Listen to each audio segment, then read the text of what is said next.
Right, so where do India go from here? Two tournaments in a row, out early. It's 6 matches in the Super 8s now, and India haven't won a single one. 3 in England, 3 here. The same familiar failings. Fielding not quite good enough, you might say. What is the coach doing? So it's a fair question to ask. Where do India go from here? And I think very simply down the path of reason. Far too often India go down the path of emotion. Far too often we take knee-jerk reactions, we suddenly decide we're going to do huge things.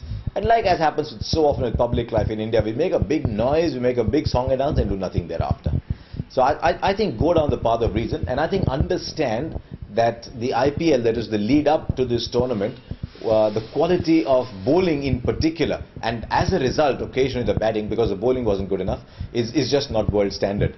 I mean, I remember with some of the sides in particular, if you're playing at Chennai Super Kings or playing at Delhi Daredevils, you see off one bowler and there's always a couple of bowlers you can milk, you can donk out of the ground. The boundaries were smaller. So we're now discovering that while the IPL was a very intense tournament, there's no doubt, and the other countries benefited from the intensity of the tournament, it tends to favor players who are not as good but who can be destructive at one level below the best.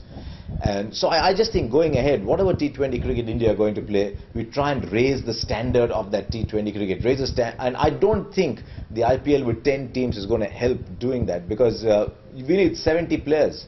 If you have 10 teams in the IPL, 70 players who are actually going to play, that means we need about 85 or 90 Indian players.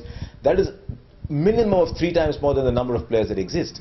So I think first accept the fact that we're not good enough. It's something India have always struggled to do. Accept that we're not good enough, and then see how we can go about tightening the system in India. But I don't think that will happen. I think the news channels, to be honest, have been as culpable as the Indian players in whipping up a frenzy. When the players win, we pretend as if they're the greatest that ever took the field. When we lose, we pretend as if they're the scum of the earth.